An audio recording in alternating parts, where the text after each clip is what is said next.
تو کراچی اکثر آنا جانا رہتا ہے، کراچی میں کوئی احباب ہیں، دوست احباب کا سلسلہ ہے، تو وہاں پروگرام وغیرہ محافل وغیرہ کا اہتمام ہوتا ہے۔ تو کچھ عرصہ پہلے کی بات ہے کہ بڑا ہی مشہور علاقہ ہے، وہاں کی ایک بڑی جامع مسجد جو تھی، وہاں پر انہوں نے مجھے فرمایا احباب نے کہ آپ ترجمہ پڑھائیں۔ تو میں نے کہا کہ بھی مجھے ذرا معاف رکھیں، کیونکہ میں جو باتیں کرنا سمجھتا ہوں، جو میں نے سیکھا ہے سمجھا ہے، وہ میں بیان کرتا ہوں، وہ لوگوں کی سمجھ میں نہیں آتی۔ تو اس وجہ سے مجھے معافی کریں آپ، کیونکہ میں اس طرح کی باتیں نہیں کر سکتا جس کی لوگ سننا چاہتے ہیں، یا لوگ سن سن کر جن باتوں کے عادی ہو چکے ہیں، یا لوگ جن باتوں کو سن سن کر جن باتوں کے عادی ہو چکے ہیں، جو ان کا ذہن بن چکا ہے،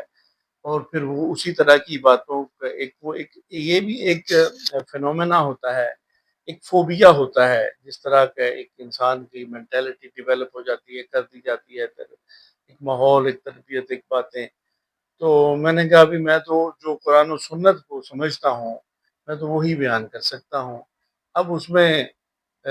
ہر بندہ جو ہے وہ سننے والا، دیکھنے والا، وہ یہ کہتا ہے کہ جی یہ تو فلاں مکتبہ فکر سے ہے، یہ بات اس کی فلاں مکتبہ فکر کے مطابق ہے، حلیہ اس کا فلاں مکتبہ فکر کے مطابق ہے، بات اس کی فلاں مکتبہ فکر کے مطابق ہے، یہ بات فلاں کے مطابق، یہ فلاں کے خلاف ہے۔ تو بھئی میں نے کہا کہ پہلی تو بات یہ ہے کہ میرا کوئی مکتبہ فکر، کوئی اس طرح کی باتوں کو، ٹھیک ہے انسان سیکھتا ہے، سارا ہر جگہ سے سیکھنا چاہیے، جہاں جو سیکھنے والی جگہ ہے، جو ہمارے جو مکاتب فکر جو اس میں پھر جو معتبر اور اکابر لوگ ہیں، جنہوں نے دین اسلام کو دین اسلام کی حیثیت سے خدمات سر انجام دی ہیں، تعلیمات کو سمجھا ہے، پھیلایا ہے، اور انہی کو آگے پہنچایا ہے، اس میں اپنی طرف سے کوئی چیزوں کا اضافہ اور آمیزش نہیں کی۔ تو اس وجہ سے پھر چونکہ ایک پھر انٹلیکچوئل لیول ہوتا ہے انسان کا، تو میں نے کہا کہ بھی میں تو اس طرح کی باتیں جو ہے، جو لوگ سمجھتے ہیں، کرتے ہیں، سننا چاہتے ہیں، اس طرح کی نہیں،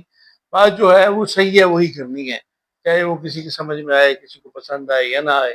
اگرچہ اس میں اس کی تربیت ایک تو یہ تو ایک دوسری بات یہ کہ تربیت کا ایک ماحول ہوتا ہے، تربیت کا ایک مرحلہ ہوتا ہے، جس میں وقت گزارنے سے ہی انسان تربیت کے میں گزارے گا، جب اپنے آپ کو پیش کرے گا تربیت کے لیے، تب ہی وہ کسی چیز کو سمجھ پائے گا یا اس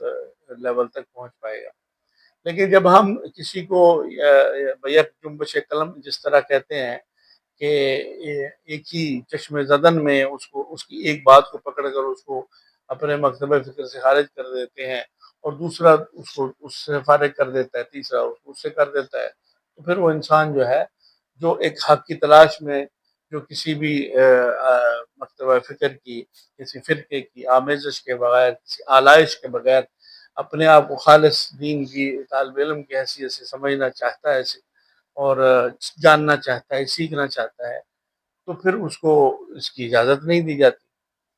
وہ اکیلا رہ جاتا ہے۔ تو بہرحال وہ بات جو میں بیان کر رہا تھا، تو میں نے کہا کہ مجھے معاف کریں، انہوں نے کہا چلے جی آپ ایسے کریں کہ آپ بیان نہ کریں، لیکن آپ جمعہ پڑھا دیں، خطبہ دیتے ہیں اور نماز جو پڑھا دیں، جماعت کرا دیں۔ میں نے کہا چلو ٹھیک ہے، اتنا کر لیتے ہیں۔ پھر میں نے ان سے عرض کیا کہ آپ ایسے کریں کہ جب وہ بیان کا آخری کچھ ہوگا، کچھ 100-200 گز کا سفر ہوگا گھر سے مسجد تک کا، تو میں نے کہا کہ جب ان کا بیان ختم ہونے کا، جماعت کے وقت کا قریب خطبے کا وقت آ جائے، تو اس سے کے مطابق عین بس مجھے وقت بتا دیں، تو اس وقت چل پڑیں گے، جمعہ پڑھ لیں گے، خطبہ بھی دے دیں گے انشاءاللہ اگلی بار۔ تو ہوا یہ کہ وہ چل پڑے راستے میں، اب ان کا آخری خطاب کے لمحات چل رہے تھے، الفاظ بھی چل رہے تھے، تو گلی میں آتے آتے تو ان کا اسپیکر پر آواز چل رہی تھی، جس میں وہ فرما رہے تھے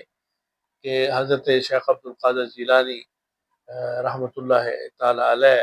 غوث پاک، جن کا لقب ہے، جس نام سے وہ مشہور ہے، تو ان کے بارے میں بیان کر رہے تھے کہ آپ نے یہ فرمایا، حضرت غوث پاک نے یہ فرمایا، شیخ عبد القادر جیلانی رحمۃ اللہ علیہ نے، کہ میرا مرید چاہے وہ مشرق میں ہو یا مغرب میں ہو، اس کا ہزار بند کھل جائے، گویا کہ اس کی پنجابی میں تو کہتے ہیں دھوتی کھل جائے، اس کی یا اردو میں آپ تہبند کہہ لیں اور شلوار کہہ لیں، اور اس کا کوئی یعنی گویا کہ اس کا جو سطر ہے وہ کھل جائے سادہ لفظوں میں، کہ وہ اس کے نازک جو اعضاء ہیں وہ کھل جائیں، تو کھلنے سے پہلے میں وہاں پر چاہے مرید میرا مشرق میں ہو یا مغرب میں جا کر اس کو باندھ دیتا ہوں۔ میں بڑا حیران ہوا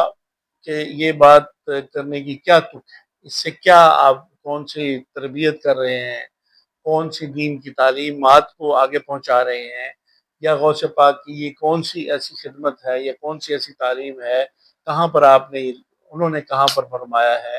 اور آپ نے کہاں پر پڑھا ہے۔ چلو کہیں کتاب میں لکھا بھی ہوگا تو کیا اس کی کیا حیثیت ہے، اس کا کیا فائدہ ہے،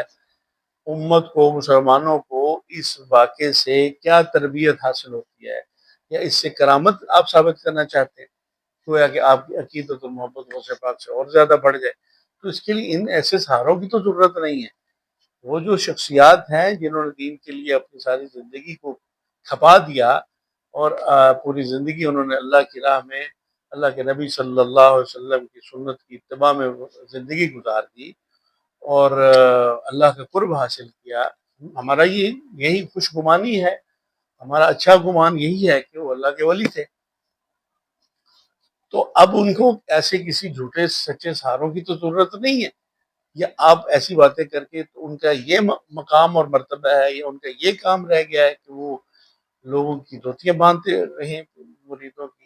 یہ کوئی کرنے والی بات ہے؟ یہ کوئی کسی کوئی عزت، کوئی احترام، کوئی ادب کے کچھ تقاضے ہوتے ہیں، کچھ اخلاقیات کے، کوئی انسانیت کے، کوئی شعور کے، کوئی عقل کے، تو کیا ان سے کیا فائدہ ہوتا ہے؟ تو ایسی باتیں کر کے گویا کہ پھر اس طرح کی باتوں سے پھر لوگوں کو موقع ملتا ہے کہ وہ مذاق اڑاتے ہیں۔ آج کل تو جو انٹرنیٹ کے زمانے میں جو ایسے حالات چل رہے ہیں، تو ایسی باتوں سے پھر وہ اور اس طرح کی میمیں بنتی ہیں، پتہ نہیں کیا کیا وہ لگا لگا کے مذاق اڑاتے ہیں۔ تو کیا مذاق اڑوانا جو ہے، اڑانے والوں کو بھی سوچنا چاہیے کہ آپ چلو کوئی بات جیسی ہے اس کو اس کے حساب سے اس کے اوپر تنقید کریں، لاجیکل تنقید کریں، لیکن تضحیق و توہین تو اس میں نہیں اس کا پہلو ہونا چاہیے۔ لیکن کیا کیا جائے جب وہ ہمارے حضرات جو ہیں ہر طرف ہر مکتبہ فکر میں یہی صورتحال ہے کہ ایک دوسرے کے خلاف نفرت، تعصب اور اس طرح کی باتیں بیان کی جاتی ہیں، تو پھر وہ ان کے ذہنوں میں بھی وہی تعصب اور نفرت پیدا ہو جائے گی، تو اس میں پھر آ کر وہ ہر بندہ جو ہے وہ اپنے اپنے پسندیدہ مولوی صاحب کی جو میمیں ہیں اور ان کو اور طرح سے لگاتا ہے، اور جو ان کے مخالف ہیں ان کو اور زیادہ طعن و تشنیع کا نشانہ بناتا ہے۔ تو ان چیزوں کو ذرا تھوڑا حضرات کو سوچنا چاہیے ہر طرف۔